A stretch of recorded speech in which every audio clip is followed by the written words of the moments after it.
Hello students, हम digital logic design के अंदर फ्लिप फ्लॉप्स का टॉपिक डिस्कस कर रहे थे, जिसमें आज हम बात करेंगे जेके फ्लिप फ्लॉप के बारे में।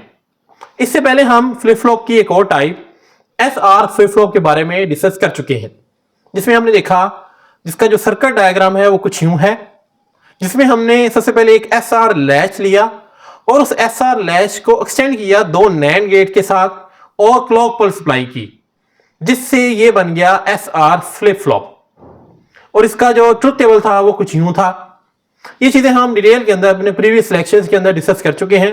अगर आपने वो लेक्चर नहीं देखा तो मैं आपको रिकमेंड करूंगा कि आप पहले वो लेक्चर देख लें, ताकि आपको जो सेकंड टाइप है फ्लिप फ्लॉप्स की, जेके फ्लिप फ्लॉप, वो अच्छे से क्लियर हो। क्योंकि मैं आपको यहां पे बता दूं कि एसआर फ्लिप फ्लॉप जो है वो सबसे बेसिक फ्लिप फ्लॉप होता है।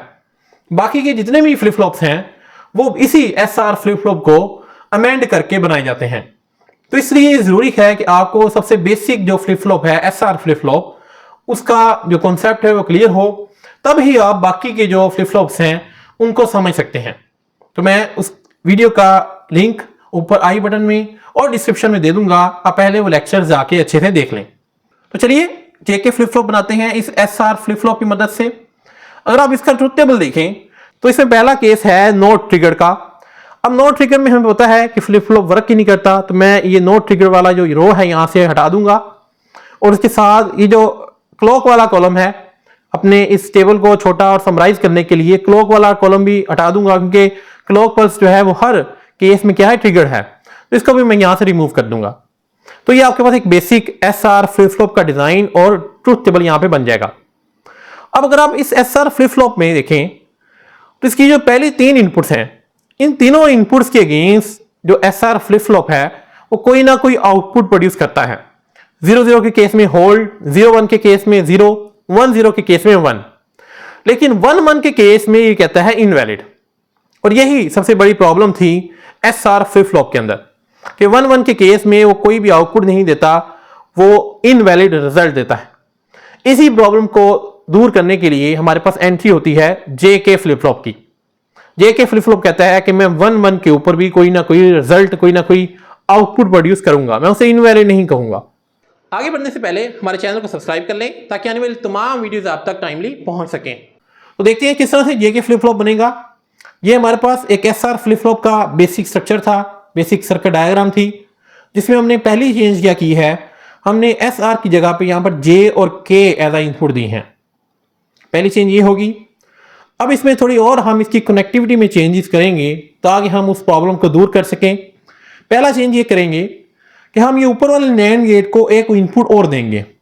हम यहां से ये जो क्यू एन डैश है, यहां से इस वैल्यू को लेंगे और इसको लेकर आप इस नैंड गेट को एज अ इनपुट दे देंगे। यानी इस नैंड गेट की आपके पास तीन इनपुट्स हो जाएंगी और तीसरी न्यू इनपुट क्या होगी, क्यू एन डैश। इसी तरह से इस नीचे वाले नैंड गेट को भी आप एक इनपुट देंगे। अब यहां से ये जो क्यू एन है इसको लेंगे यहां से और इसको ले जाकर आप इस नीचे वाले नैंड गेट में एज अ इनपुट पास कर देंगे।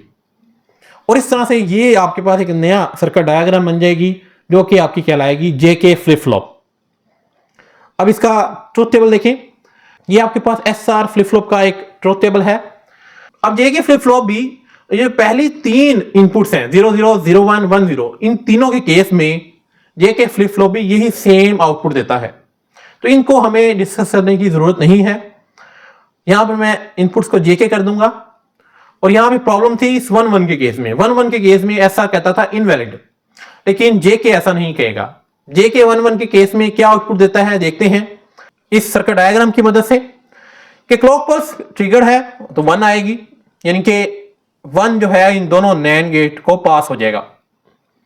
अब यहां पर जे और के की वैल्यूज क्या है, 1-1 है, यानी कि जे भी 1 आ जाएगा, के भी 1 आ जाएगा। अब इस नैंड गेट की भी दो इनपुट्स हमारे पास हैं, ये नीचे वाले नैंड गेट की भी दो इनपुट्स हमारे पास हैं। अब हमें चाहिए तीसरी इनपुट। अब तीसरी इनपुट की वैल्यू हमारे पास नहीं है, यानी हमें नहीं पता यहां पर क्यू एन या क्यू एन डैश की वैल्यू क्या है। तो क्योंकि हम यहां पर बाइनरी नंबर की बात कर रहे हैं, तो यहां पर दो ही पॉसिबिलिटीज हो सकती हैं कि क्यू एन या तो 0 होगा या 1 होगा। हम इसमें से किसी एक वैल्यू को लेकर इस सर्किट डायग्राम को सॉल्व करेंगे और देखेंगे कि जेके फ्लिप फ्लॉप क्या आउटपुट देता है। तो सपोज करता हूं कि हम Qn को लेते हैं 0।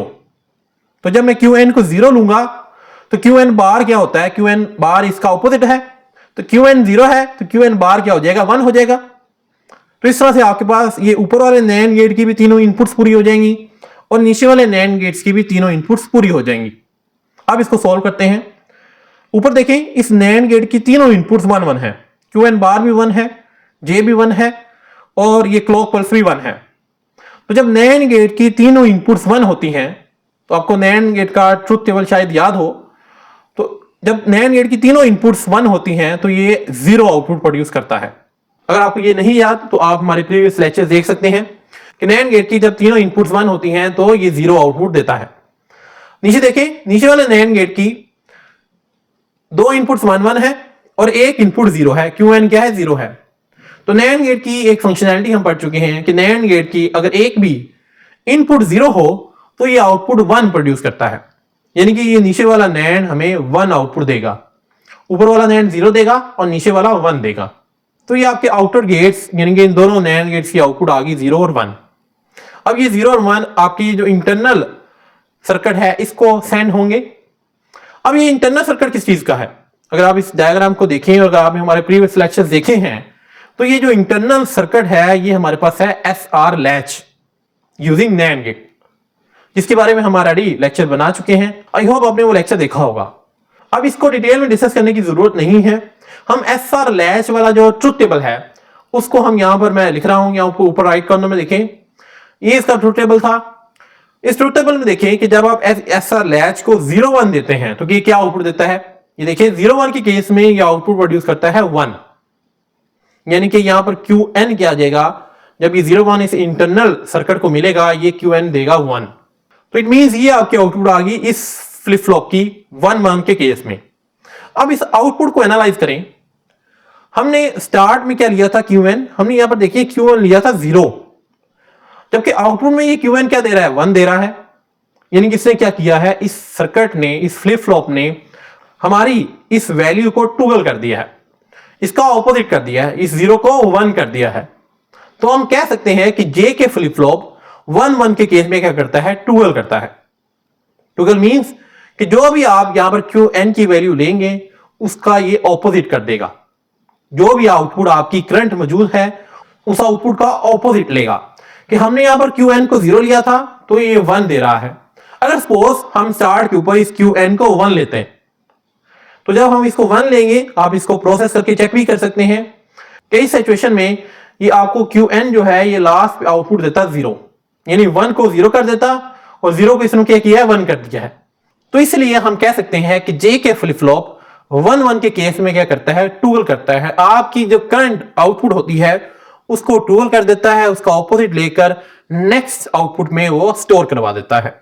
तो इस तरह से J के फ्लिप फ्लॉप जो SR फ्लिप फ्लॉप की प्रॉब्लम थी 1 1 के केस में इनवैलिडिटी, उसको सॉल्व कर देता है और 1 1 के केस में एक टॉगल की आउटपुट प्रोड्यूस करके देता है।